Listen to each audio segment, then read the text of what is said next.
I opened the bedroom door and stopped breathing. Mark wasn't supposed to be home. Neither was Amanda. Our daughter was asleep upstairs. The house was dead silent, except for the rhythmic creaking of the guest bed and the soft, breathy moans that will haunt me for the rest of my life. I stood there, frozen, watching, because my brain simply refused to accept what my eyes were seeing. My husband, my sister, he was on top of her, shirtless. Her legs were wrapped around his back like a damn pretzel. They didn't even notice me. Not at first. Not until Amanda's eyes fluttered open and her face twisted in horror. Not guilt. Horror. Like I had walked in on them doing something inconvenient. "Oh my God," she started, pushing him off. Mark whipped around, eyes wide, scrambling for the sheet like a kid caught with stolen candy. "Babe, wait. It's not what it looks like." I laughed. I actually laughed. A dry, hysterical sound that didn't even sound human. "Really? You're going with that line? You think I'm blind?" Amanda was pulling on her shirt like it mattered at this point. Her hair a tangled mess, lipstick smeared across her cheek. "It just happened," she stammered. "We didn't mean for it." "Shut up," I snapped. "You're in my guest bed, in my house, 20 feet from my daughter's room. What exactly just happened? You tripped and fell onto his—" "Stop," Mark said sharply, trying to stand between us like he had any right to protect her from me. "We need to talk about this like adults." I shoved past him. My hands were shaking so badly I could barely keep hold of my phone. I took a picture. Just one. Amanda squealed and ducked, but I didn't care. "I want you both out," I said. "Now, before I start screaming and wake up Lily." Mark stepped toward me, eyes full of that same fake compassion he'd used when he lied to me for months. "We didn't plan this. It started when Amanda was staying with us last year. You were always so busy, I felt neglected." That was his justification. That I cooked every meal, kept our daughter fed, stayed up with her when she had the flu, and somehow that meant I deserved to be cheated on with my own sister. I didn't say anything. I just walked upstairs, shut Lily's door, and sat on the edge of her bed until my vision stopped spinning. When I came back down, Amanda was gone. Mark was crying. He reached for me. "Please, don't destroy us over one mistake." I looked him dead in the eyes and said, "This was not a mistake. This was a choice, and I'm going to make mine." And oh, I did. That night, I started planning their downfall. I didn't sleep that night. Not because I was crying. I had cried myself hollow by the time the sun came up, but because every time I closed my eyes, I saw it again. Mark's back arched over Amanda, her nails digging into him like she was proud of herself. Like she had won something. I wanted to scream, throw things, burn the sheets they ruined, but I didn't. I didn't even wake Lily. She slept peacefully in her little bed, unaware that her family had just imploded down the hall. Instead, I stared at the ceiling until morning came, every minute carving a deeper groove of numbness into me. I didn't feel pain anymore, just this terrifying emptiness, and beneath that something sharper, something colder. I wasn't just betrayed, I was humiliated. The man I built a life with, who held my hand in the delivery room, who called me his queen, had been sleeping with my younger sister for over a year. In my house. In our bed. And when they got careless, the guest room too. Amanda, who used to braid my hair before school, who cried at my wedding because she was so happy for us. I didn't want revenge. I wanted justice. There's a difference. The next morning, Mark stood in the kitchen making coffee like it was just another Tuesday. "I'm going to call out of work," he said softly, as if he deserved sympathy. "We need to talk. We can't ignore this." I stared at him. I hadn't even told him to stay. He just assumed. I poured Lily a bowl of cereal and said nothing. She sat at the table swinging her legs and humming to herself. When Mark reached for her shoulder like he was going to ruffle her hair, I snapped, "Don't touch her!" He froze. Lily blinked up at me. "Why not, Mommy?" "Because Daddy needs to go to his friend's house for a little while," I said, sweetly. "Right, Daddy?" Mark looked like I'd slapped him. "Where am I supposed to go?" I didn't answer, just handed Lily her spoon and stared at him until he left. No yelling, no begging, just silence. I watched from the window as he tossed a duffel into the back of his car and drove off. Then I made a list. I'm a planner, it's what I do. I color code things, make spreadsheets for groceries, set alerts for vet appointments 3 months out. If Mark and Amanda wanted to destroy my life with chaos, I was going to rebuild it with precision. The list had 3 columns: evidence, exposure, exit. Evidence was first. I backed up everything. Every text Amanda ever sent about how lucky I was to have a man like Mark. Every suspicious late-night gym trip. The receipts from the hotel I found in his jacket last October that I'd stupidly believed was for a work conference. I checked our phone records and screenshotted a dozen calls between them. 2 a.m., 3:17 a.m., even Christmas morning. Then I downloaded the photo, the one I took in the bedroom. I cropped it just enough to leave no faces visible, but everything else damningly clear. Next, exposure. This part I took my time with. I scheduled a girls' brunch with my mother, my aunt, and my cousin, who always said Amanda was too handsy with other women's husbands. I waited until we'd all ordered our lattes before I opened the envelope I had tucked into my purse. "I want to show you something," I said, as calmly as if I were passing around baby pictures. Silence. My mother gasped so loud heads turned at the next table. My aunt swore. My cousin snatched the photo like she couldn't believe it was real. "Is that Amanda? And wait, that's Mark?" I just nodded. My mother burst into tears. She actually blamed herself. "I should have seen it," she sobbed. "I let Amanda stay with you so many times. I didn't think, oh my God." That was just phase 1. I sent an anonymous email to Mark's HR department with a redacted copy of his phone logs and a note saying he'd use company travel to meet his mistress on sales trips. I didn't include the photo. Not yet. That was for leverage. I mailed a copy of the photo to Amanda's new boyfriend. His name's Derek. They'd only been dating a few months, but from what I saw on Facebook, he thought she was the one. I printed the picture on glossy paper and wrote, in black Sharpie, "You deserve the truth." And then I waited. 2 days later, Amanda showed up on my doorstep sobbing. "You ruined my life," she cried. "I didn't even open the screen door." "Good. You don't understand," she pleaded. "Derek dumped me, Mom isn't answering my calls, and Mark, he's acting like he never cared about me." I tilted my head. "He didn't. He used you to get off when I wasn't available. You were convenient. That's all." She flinched. I leaned in, voice low. "You think this is over? I haven't even started." She ran. Later that night, Mark texted me. "We need to talk. Amanda's unraveling. She might do something stupid. Please don't make this uglier than it already is." I stared at the message. He still thought this was about Amanda, that I was just mad, that I'd get over it. He had no idea I was already talking to a lawyer, that I had printed bank statements, that I knew about the joint account he had opened in his name only 3 months ago. This wasn't about making a scene anymore. This was about ending him with a smile. Revenge isn't a moment. It's a process. It's not slamming doors or setting fire to his things, no matter how good that would have felt. It's slower than that. Colder. You don't flinch, you don't scream, and you sure as hell don't.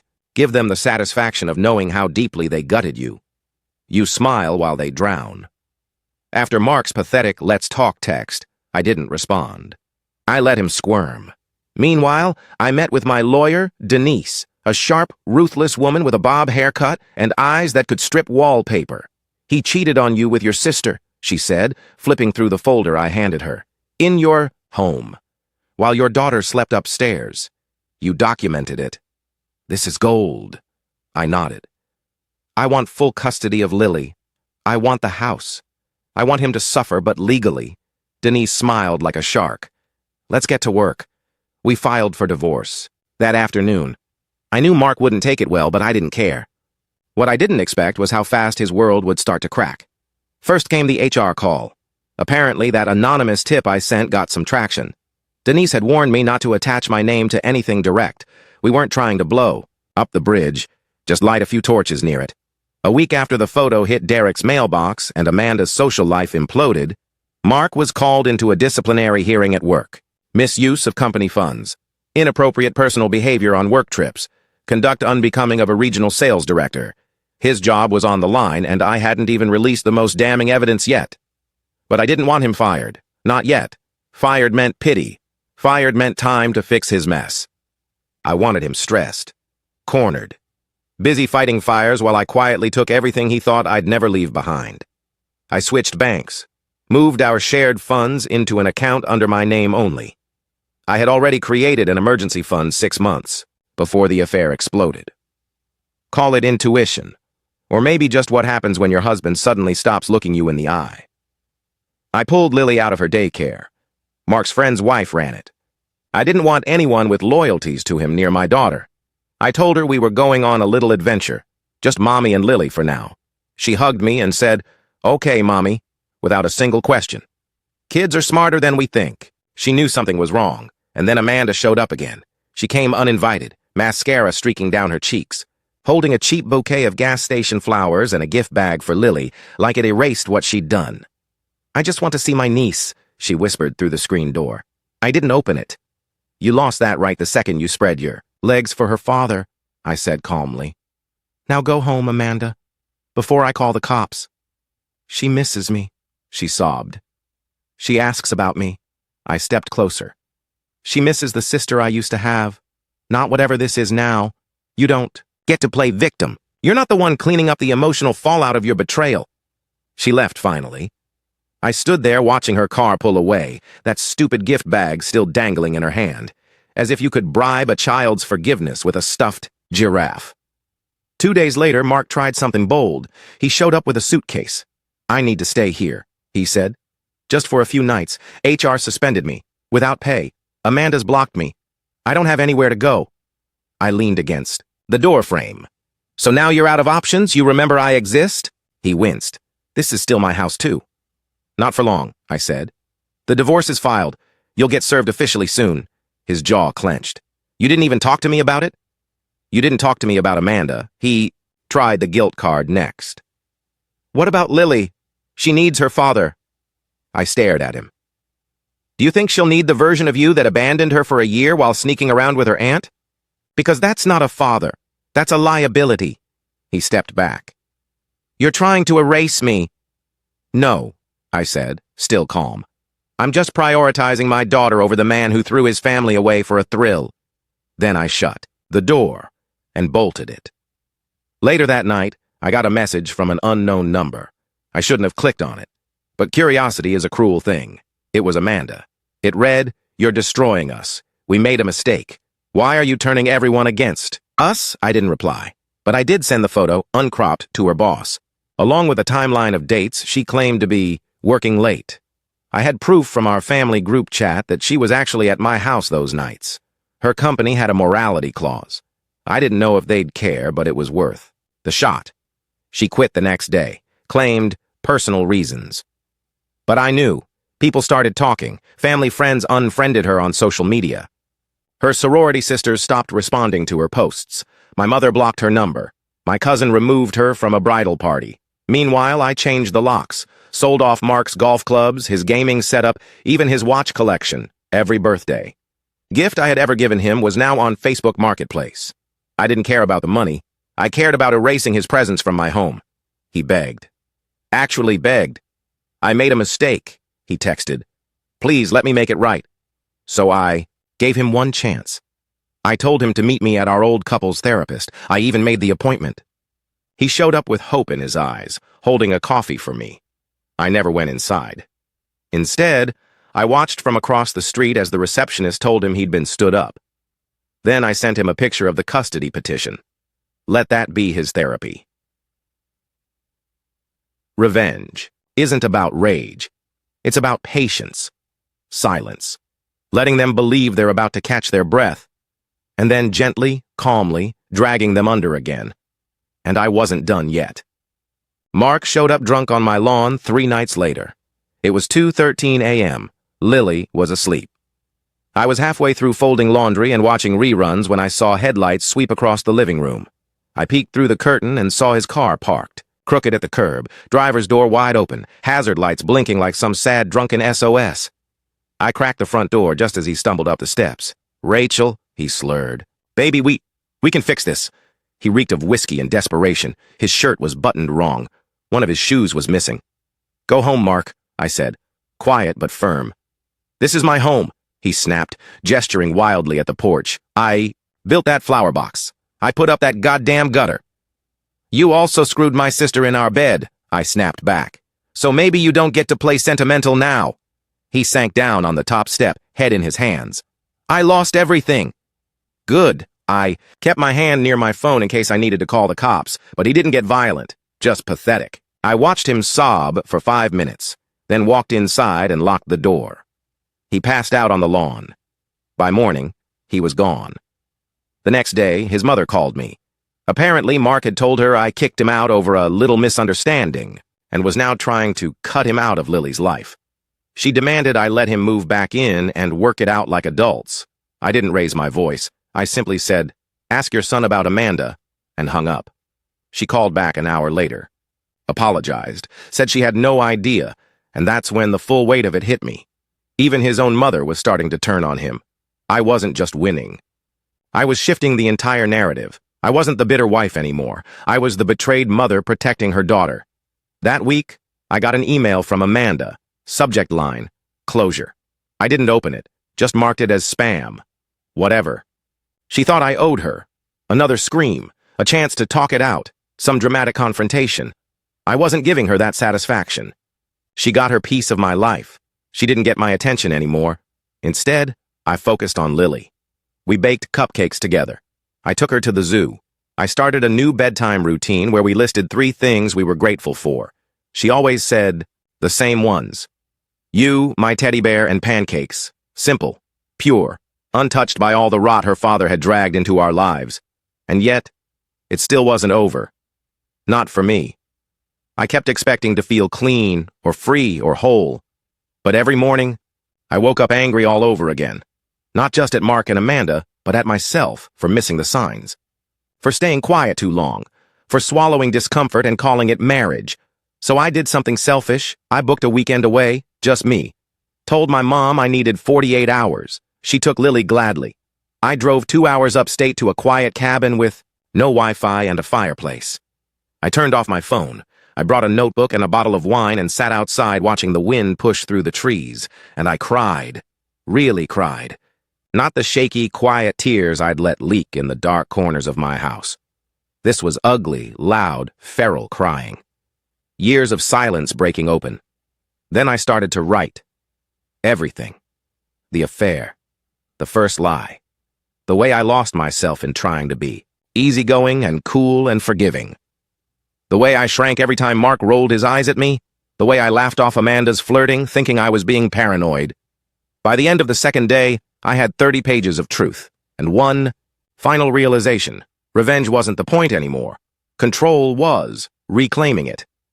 All of it. When I got home, I changed the last thing that still had his name on it. My daughter's last name.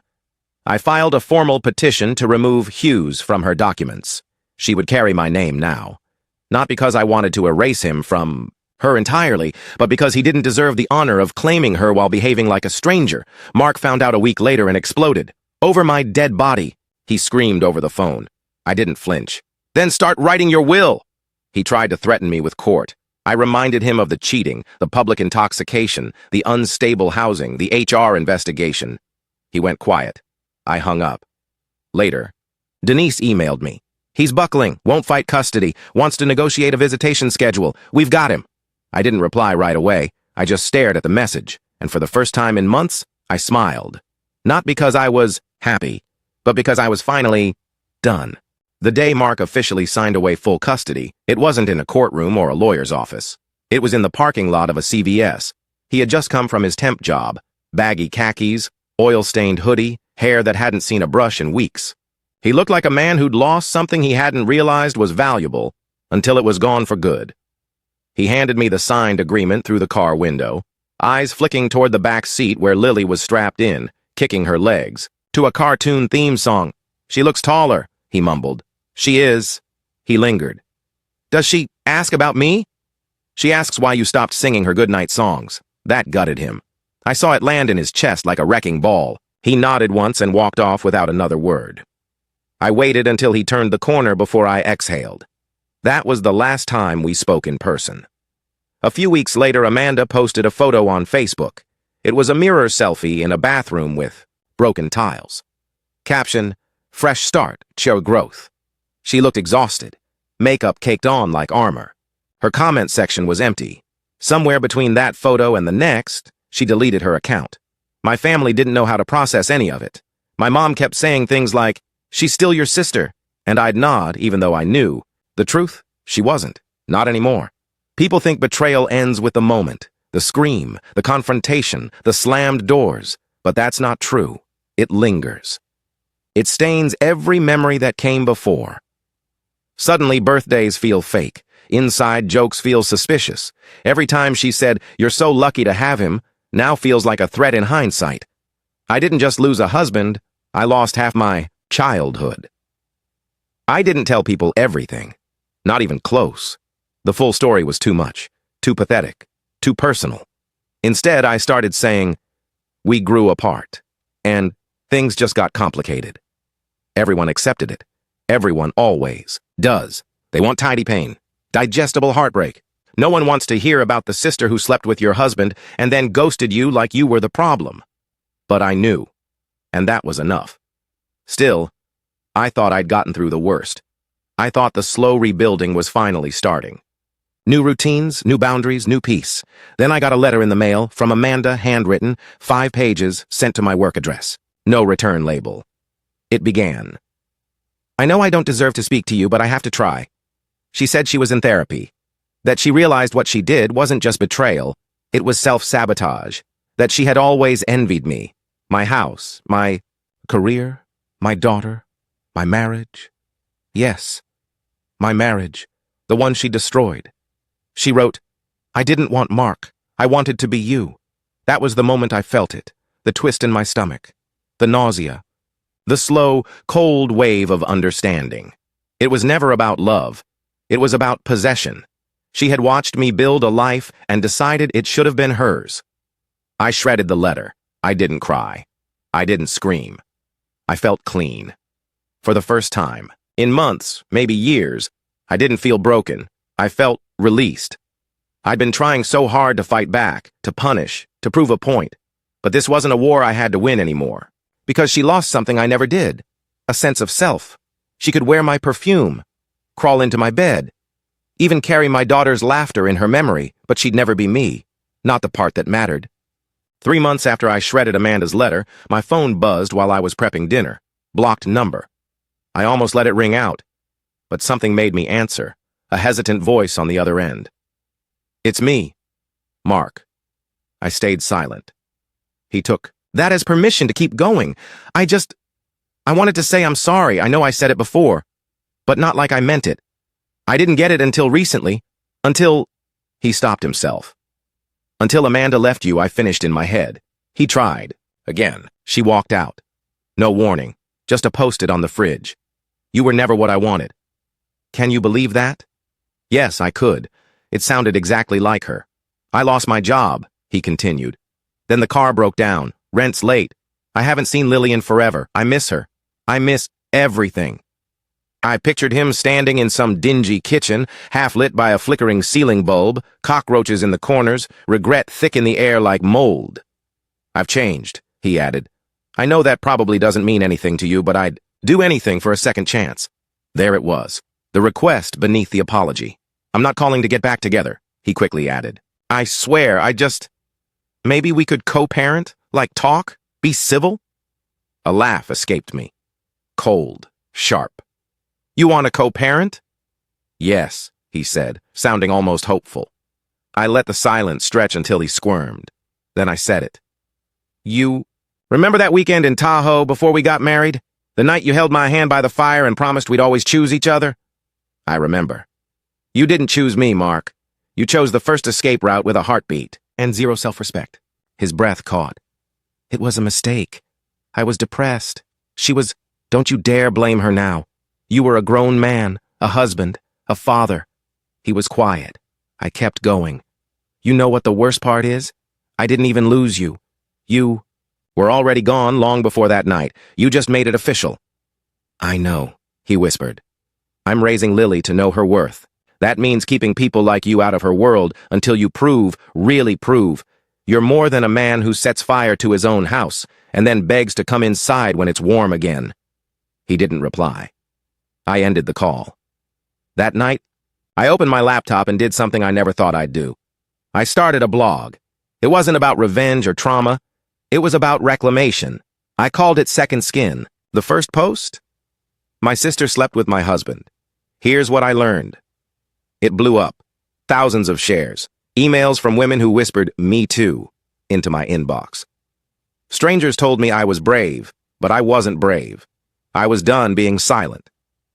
1 week later, a woman messaged me, claimed she was Mark's ex from years before me. "He did the same thing," she wrote, "with my cousin. Then lied, then begged. He's a pattern." It hit me like a lightning bolt. This was never about Amanda. She was just his next landing pad. I wasn't the first, but I'd be the last. I printed out the blog post and mailed it to my mother in an unmarked envelope. She called crying the next morning. "I'm sorry," she said. "I never believed it all. I didn't want to." "I know. Are you okay?" I thought about it. For the first time, I was. And then, weeks later, Amanda reappeared at my doorstep, hair shorter, eyes hollow, no makeup, just a hoodie and jeans. She looked like a version of me that hadn't survived. "I know you don't want to see me," she said. I stepped outside, pulled the door shut behind me. She reached into her bag and pulled out a small, velvet box. "My engagement ring," she said. "From him. I pawned it. Thought maybe Lily could use the money one day. I owe you that." I took the box, didn't open it, didn't say thank you, just said, "Don't come here again," and I meant it. As I watched her walk away, shoulders hunched like a closing gate, I realized something explosive. Forgiveness wasn't about her. It wasn't even about Mark. It was about finally choosing myself. I turned the lock on the door, walked inside, and joined Lily at the table. She looked up and asked, "Can we have pancakes for dinner?" I smiled. "Yes," I said. "Let's burn the old recipe." And here it is, the finale of today's story. Did everything turn out as you imagined, or did it end unexpectedly? I'd love to hear what you think. Leave your thoughts in the comments below, and let's dive into the discussion together. If this story kept you in suspense, don't forget to give it a thumbs up. And if you haven't signed up yet, what are you waiting for? This is your chance to join an incredible community where exciting new stories unfold every day. Click the subscribe button and turn on notifications to stay up to date. Thanks for your attention and see you on your new adventures.